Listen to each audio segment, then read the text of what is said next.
back to YouTube channel. My name is Chloe. My name is Ritz. My name is Taya. And Here we we are are again again for for another vlog. vlog. So guys, mag-comment nga kayo kung anong mga i-vlog namin. And supportahan nyo ako na just a kid Na gusto maging influencer. na gusto maging influencer.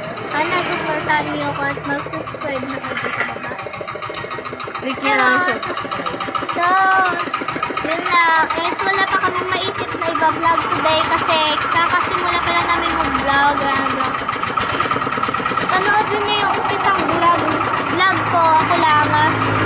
Panoodin niyo yun at supportahan niyo naman ako na just a kid and gusto kong maging influencer. Maging sikat na influencer. Sana supportahan niyo ako. Baka sa next year, meron na tayong ano na yun, yung YouTube, ano na yun, YouTube channel. Yung ano, Yung play button. Oh, may YouTube play button na ako next year. Sana supportahan niyo ako, please. Teka, kasi wala pa lang. Next year, di ba? Next year. Next year. So, baka kunin ako ng mga grade, baka college, baka meron akong play button na YouTube. Ay! Supportahan niyo sana ako. Tapos nakita niya. So, ito yung pinsan ko. Ganda yan, no? Huwag mo sabihin hindi. So, kami magpapinsan is wala kang maisip na i-vlog kasi kakampisa pa lang namin. Mag-prank man kami. Siguro bukas meron kami i-upload kasi Pupunta kami dun sa punta kami sa bahay bahay ng pinsan namin na isa na lalaki.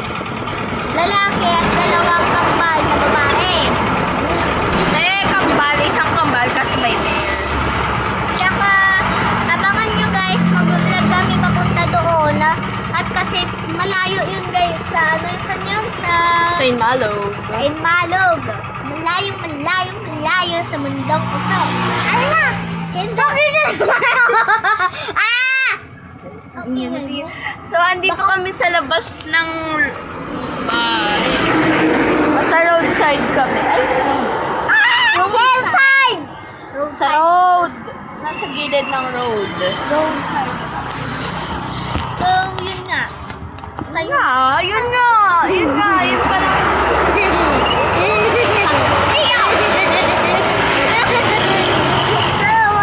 So, magkukwento na muna kami about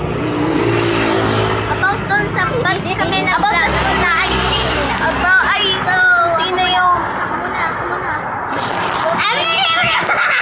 siga. Kumuna. So guys, ang kwento ko kung bakit gusto kong maging influencer. Guys, gusto kong maging sikat ako pero hindi sikat. Siyempre yung mukha ko palang hindi na sikat. Kaya, supportahan nyo ako. Supportahan niyo ako. With just a kid. The big dream, sabi ni Rene. With a big dream na. Gusto kong maging influencer. Kaya, please. Sino yung ano mo? Sino yung nag-inspire sa inyo? Na Maging influencer. hindi ko alam. Yung mga gusto mong gayahin, like Ate Robin. Okay. Ang gusto ko pong gayahin is yung Manix House at si Ate Sabi. And syempre, ang What or Donna. Sikat kayo. Pinakasikat sa buong mundo. Sana ako din tulad nyo. So, ang kwento ko lang naman guys na gusto ko maging influencer is Tia. Mamaya mapansin Kasi guys, pinaka-idol ko sila at naiingit ako kasi vlogger sila at marami silang supporters na nagko-comment. At syempre, sikat na sila ngayon and lagi ko po silang pinapanood at naiingit ako. Oh my God. Woo! Kaya nag-start na ako mag-vlog. Sana supportahan nyo ako na just